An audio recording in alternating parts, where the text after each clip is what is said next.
Hey guys, welcome to the Primed Fatherhood podcast. I'm your host, Tyler Condi, and this is episode 13. This is the second part of my two-part interview with my close friend, Tayson Whittaker. He's the founder and president of Outdoor Vitals. He's a huge outdoor enthusiast, a great dad, and a great friend. In this episode, I wanted to dig into why he pushes himself to the limits when he's outdoors, and how that benefits him in all aspects of his life. Please stay tuned as we discuss the lessons he learns outdoors and how he's passing those on to his family. I purposely split this episode out a week further than normal because we're running into Thanksgiving and I had a special episode to slip in there. So if you didn't catch the first episode, it's all about Tayson's business, Outdoor Vitals, gives you a behind-the-scenes look, and we go into depth discussing what we think makes for the smartest business decisions and startup in 2020. So if you missed that, go back and check that one out as well. We have answered the call. We are committed to a greater purpose. We are fathers. Past achievements do not guarantee future success. We will prime ourselves often to navigate each new challenge. We are capable, brave, and relentless. We will remain undaunted. One of the things that I love hearing about is these different trips that you go on to really push yourself.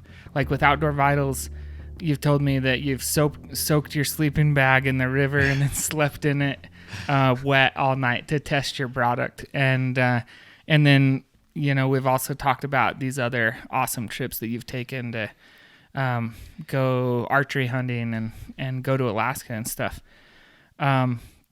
What is it that drives you to push your limits out in the wild? And what do you get out of it? Yeah, man, that's such a good question because it's always been a part of me. Like being outdoors has always been a part of me. Whether it's, you know, as a little kid, I had a little XR50, you know, Honda XR50, and I remember, you know, riding that around and spending time like that. I remember, you know, going out and hunting with my family. I remember, you know, taking it home and spending a whole day, you know, cutting up an animal and you know, eating that the rest of the year. And like, there's these parts of it that just I've known as long as I've been alive. Right. But what I've learned in later years and what draws me more and more and more outdoors is the ability to step away. Man, running a business, running a family, running a marriage, running whatever it is that you're a part of, it gets crazy. And, you know, all of us have phones that can you know, they're destructive. They're absolute tools, but they're absolutely destructive. So for me, when I get outdoors, it allows me to connect or to disconnect from all, you know, everything else. It's such a higher level. And then the element of pushing myself is the next step in that. You know, when I'm climbing up this peak, you know, when we were hiking Kings Peak, let's say a few years ago in Utah, you can't think of much else other than, you know, that trip was tough. I mean, people have hiked Kings Peak and they've done it, you know, and it's been well and good, but we did it way too early. We had way too much snow. We were going around snow drifts. I mean, our feet were wet from sunup to sundown that day. I mean, just lots of things like that slowly break you down mentally. And it goes from, hey, this is fun and chipper to like, this isn't as fun and chipper. And you're trudging along, but it allows you to focus on one thing. And a lot of times that's one foot in front of the other.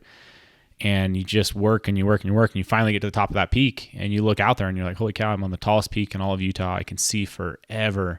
It's so pretty. I'm exhausted, but it's just so worth it. And then we hike off there. We're still, you know, we're smiles on the top of the peak. You hike off there, you get down and you know, you start developing a headache or whatever. You're like, man, I can't wait to get to camp. And you get to camp and then your smiles again. You know, there's these different types of fun, right? Maybe you've heard this where you've got like type 1 fun, which is fun in the moment and pretty fun after to talk about. You've got type 2 fun, which isn't fun in the moment, but you love to think back on it. it's a memory that you'll never forget. And you've got like type 3 fun, which is not fun in the moment and not fun to relive, right? And so much of what I feel like I get to experience outdoors is type 2 fun, type 1 and type 2 fun. But there's a huge sense of accomplishment that comes with it. And then that level of disconnect is really resetting. It helps you, I don't know, just even little things, when you go and travel or, and you're away from your family for a bit, you miss them more and you value them more. It gives you a hard reset on some of those things. But all of those elements, they really play into just something that now I crave. If I'm not getting out and spending some nights in the woods every month, I feel it. I can literally feel it, and it starts to chip away at you. And so by getting those resets and creating those memories, it's a huge uplift to mentally, physically, emotionally. And then a lot of times along the ways you create some memories that you'll never forget. When growing up in high school, I became a gamer for a little bit, and I gamed a lot. I got into, for those of you that know, don't classify me too much on this, but I played World of Warcraft. I made fun of my brother who was playing it, and he's like, sit down for an hour and play this thing. Tell me you don't love it. And I sat down for an hour, and it's the worst thing I ever did in my life because I became addicted. I think I have an addictive personality. I became addicted to it, and for the next year and a half or maybe 2 years, I was pretty much playing that like a ton. My friends would call me. I'd be like, what are you doing? Oh, we're just sitting here. Okay, call me when you're doing something, and then I'll quit playing this, and I'll come over and hang out. It was bad. And I don't remember a thing from that. I don't. But I can remember so many of these trips I've taken. I can remember Alaska. I can remember Kings Peak. I can remember the Wind Rivers when we were there. And I can remember hiking Delano. And I can remember these things that there's such a sense of accomplishment and that comes with that, as well as just the resets and all the other facets. So to me, it's built into me, and it's something that I don't think can be taken out of me.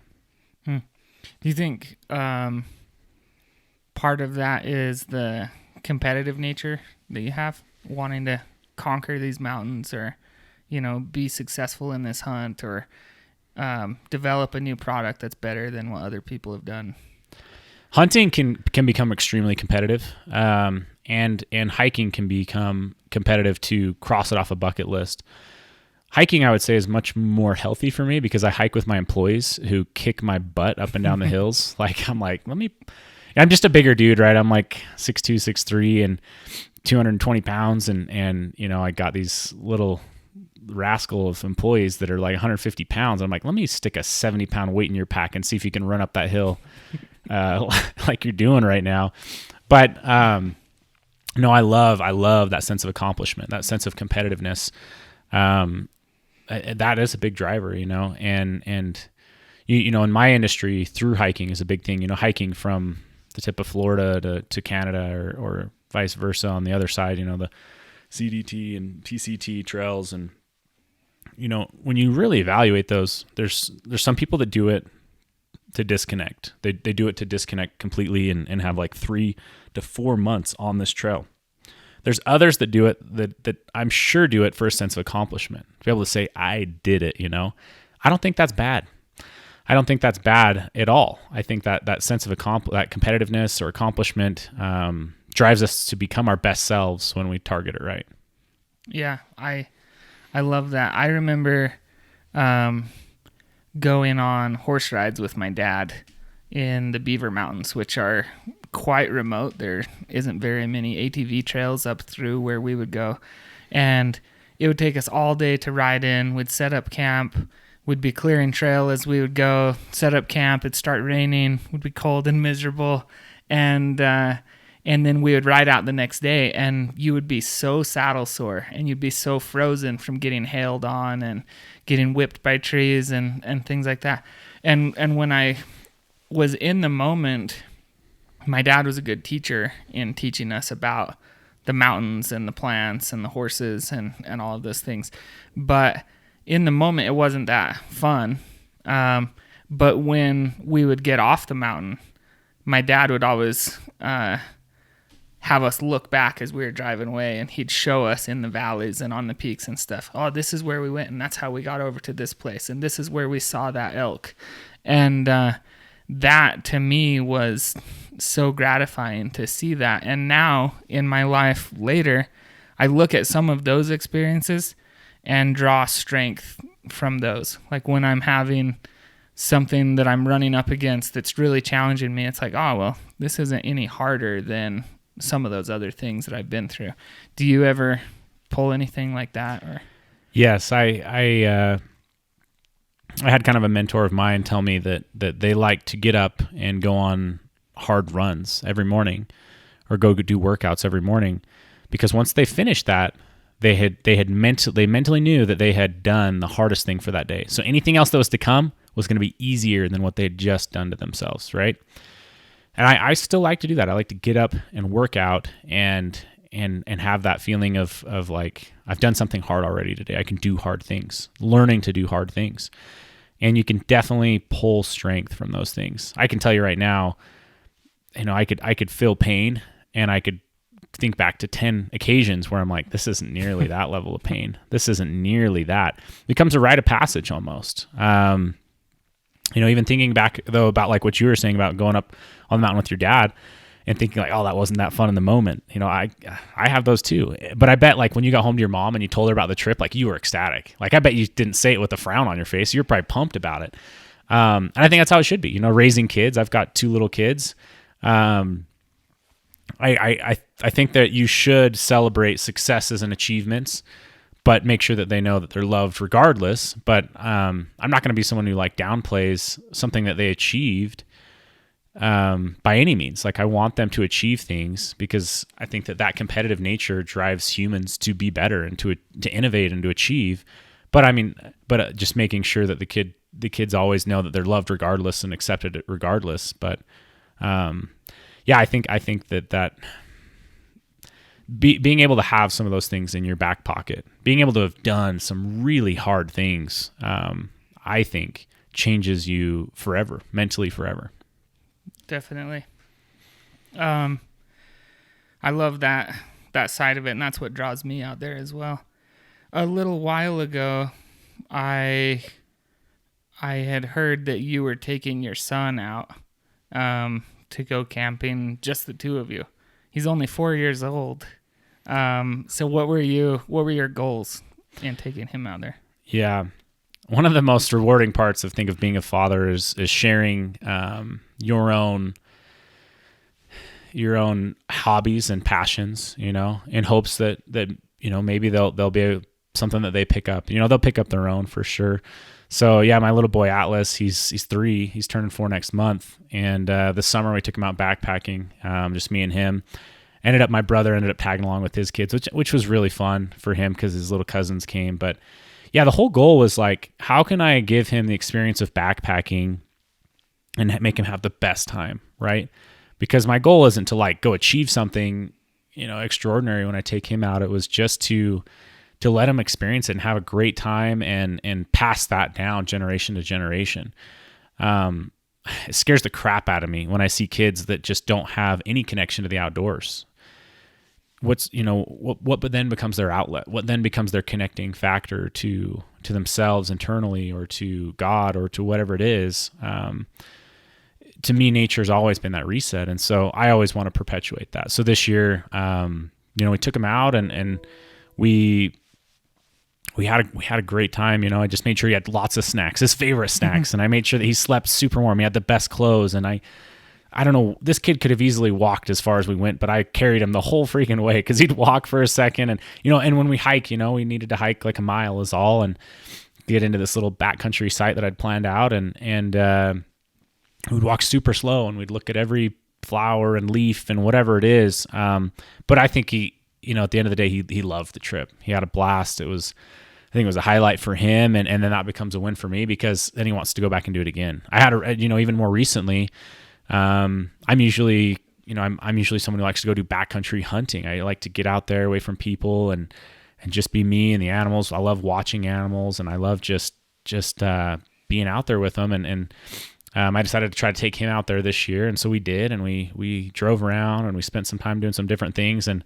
I took him out one morning and we just spent half a day because I knew that's kind of what he could handle. And I wasn't sure if it was a success or not. I was like, oh man, I don't know if he really enjoyed that. We drove around a lot. He likes to get out and hike. There was a time when there's a small game animal and he's like, you should shoot it. And I took a shot. It was a difficult shot. I didn't think I was going to hit it at all. I actually got really close and I was just smiling and laughing. I turned around and he's almost in tears. You missed it. And I was like, oh no, it's like, got to kind of, but at the end of the day, we got home and I wasn't sure how he thought of it. And he gets home, talks to mom a little bit, and then he turns and says, Dad, let's go do that next week. And that was like a big moment for me. Like, I'm passing on this torch of something that I love. He had a great experience. He had a connecting factor, I think, with nature. And, that was powerful to me. So I love to focus on that side of things. And to me, that's something, finding that time is non-negotiable for me now. As a dad, I've got to find time like that, and life's just too quick to not find time like that. So anyways, I had a great time doing that, and being a dad is a blast. Yeah, I love that. I took my 3-year-old daughter out on the archery hunt last August, and she had been asking me over and over, I want to go out. And I was just going out before work and after work, and so it got towards like I think it was the second to last day of the hunt. And I was like, okay, I'm going to take you out. I promised you I would. So I got her in the little hiking backpack and we got out there and I was trying to teach her how to be quiet and how to be calm when we see him. And we come up over this really steep ridge and she looks around my head and she's like, it's just does. And she yelled and this huge buck stood up and just took off. and I was kind of frustrated because it could have been a really good opportunity, but the likelihood of me being able to shoot straight with her on my back was pretty low too. But it was funny in the moment, even though I was frustrated. And then as we were finishing up and I had her just sitting on a rock and we were just glassing for the evening because I knew the evening was kind of shot. So I got her down, and as we were walking back, she just hugged my head from behind and said, thank you for taking me hunting, Daddy. And that was totally gratifying, even though we didn't accomplish at all what we went after. Just knowing that I was passing that on was awesome. So kids are so great at telling you that they're thankful or that they love you, and somewhere along the lines of being a man, I think you start to, you don't want to show weakness. I remember one of my brothers, I probably was 8 years old or something like that. He just told me there's no reason to cry. Crying doesn't fix the problem. It doesn't make the pain go away, does it? And I'm like, no. And so I just remember after that, I just wouldn't cry, maybe privately, but I would never publicly cry. And I think that's just part of that. But that's something that I hope that I don't perpetuate with my kid, is that I can keep him saying the things that he'll tell me now as a 3-year-old, how much he loves me, or, he calls me naughty every day too, but you take some, you lose some. But yeah, I love how expressive they are and how thankful they can be and how much love they show. Yeah. That's awesome. Well, what do you feel like are some of the best lessons that your father taught you while you guys were out in the wild together? My dad was always a massive advocate of just family. So, we grew up here in Utah, and the big thing was, to go to church every Sunday. And, he wasn't a guy that would always drag us into church every Sunday. He was very content to be on the mountain with the family, in a trailer camping or something like that. And he talked about, how the outdoors was his connection to God. And he talked about how, the most important thing was family, essentially. And, I've heard a saying, a family that camps together stays together. There's a million little things like that, and I don't put too much weight into it, but definitely I think the biggest thing that I learned from my dad was just the importance of family. When I was out on the mountain, I didn't have a cell phone. I couldn't call my friends back then and text them nonstop or whatever. I was just with my family, and, you can develop relationships in a different way than you could otherwise. And you can put value, I guess, where it needs to be. And so that was always one of the biggest things that I feel like he perpetuated to me, was that not only is nature a connector to God and yourself, but it also is a great facilitator of building more long-lasting friendships and family connections. That's awesome. I really appreciate you taking the time to talk through your love of the outdoors and what you get out of it. As we finish, I just want to really hone in on how you're working in your role as a dad. And I ask this question to a lot of people because I think there's a lot to learn here. But as a father right now, what are you most concerned about for your family? Most concerned about, there's a lot of concerns these days. My biggest concern that pops up to me the most frequent is probably centered around technology and phones and things like that.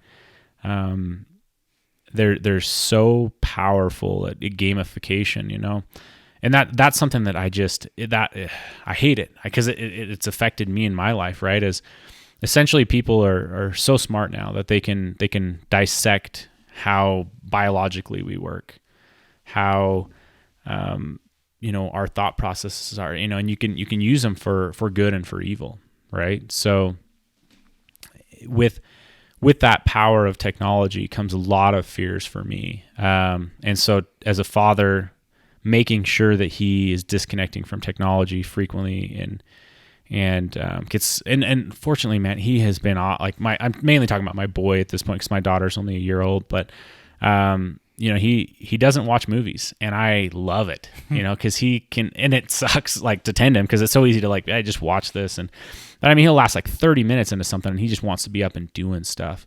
And I want as a dad to be able to bring that to life more and more and more, to try not to get him to be so reliant on technology, to need those quick hits. I think, things like ADD they've got to be off the charts anymore, because everything and everyone just wants that quick hit. They lose patience so fast. And so teaching what true patience is and what true discipline is, sticking to something, what that really means is super valuable to me, because that's probably the biggest trend that I see right now that makes me scared for our societies. That's awesome.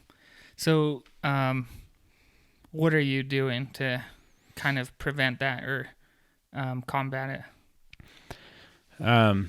For me, when I get home, I'm trying to get him out, in the backyard. If I can, we'll play different games. Usually after dinner, we'll figure out something. He always wants to run, and so I'll just try to run with him. I try to. Yes, I like to go and be active so that I can go on hikes and hunts and whatever it is outdoors. But another part of it for me is I want to be a very active figure for my boy. I don't want to be a stationary, stagnant dad. I want to be able to get up and run. I want to go play ball with him. I want to be able to do whatever it is that he wants to do. If he wants to ride motorcycles or bikes, I want to be able to go do that. And so that's the biggest thing for me is I try to engage with something like that every single day with him.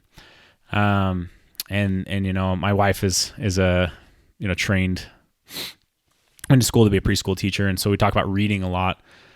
So I'll read with him quite a bit, and then the last thing that I personally do is sometimes we'll watch a movie or something together, or a show. But if I do that, this is probably my little slide in here.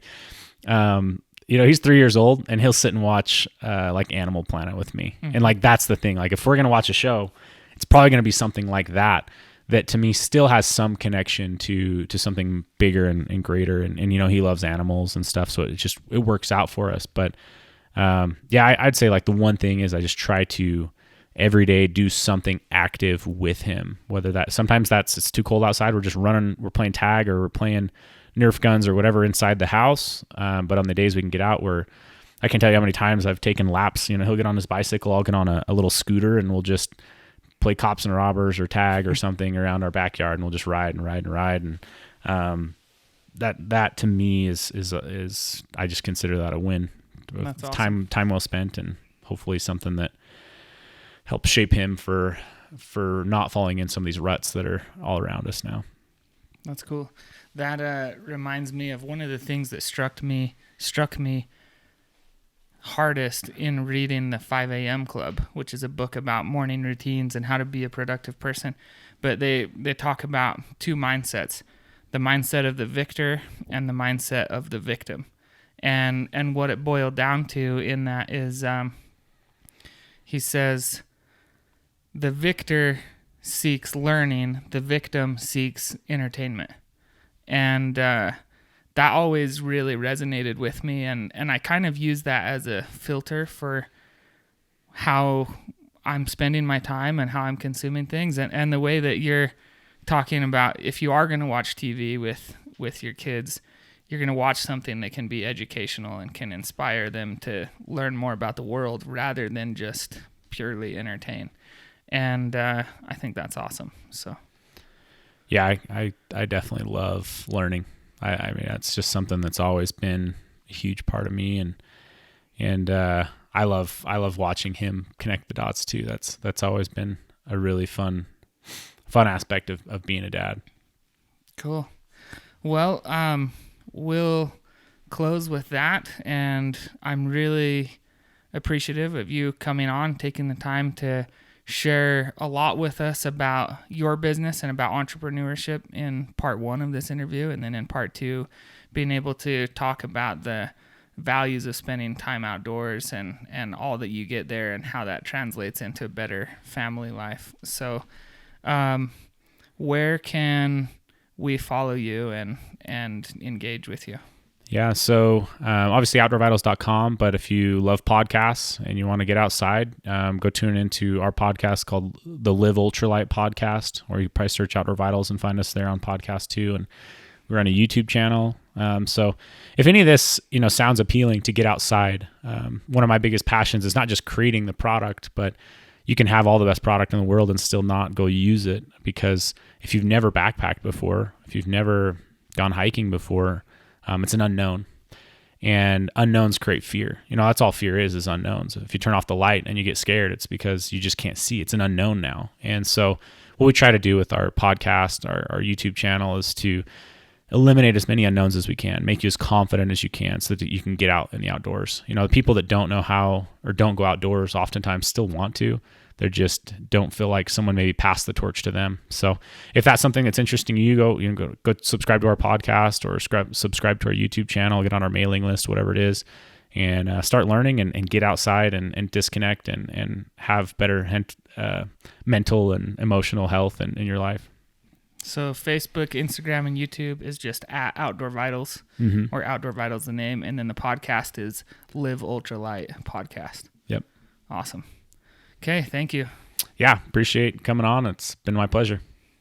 Thank you, Tayson, for taking the time to share the lessons with us that you've learned outdoors and how you're sharing those with your family.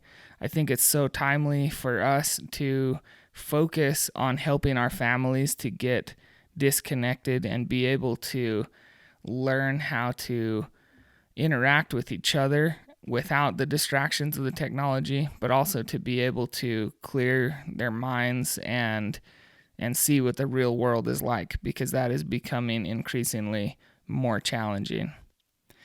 Thank you guys for listening to this podcast. As always, I'll ask that if you got anything out of this episode, please share it with someone who you think would be benefited by it. Please also subscribe to the podcast if you aren't already, and leave us a review if there's an option where you're subscribed.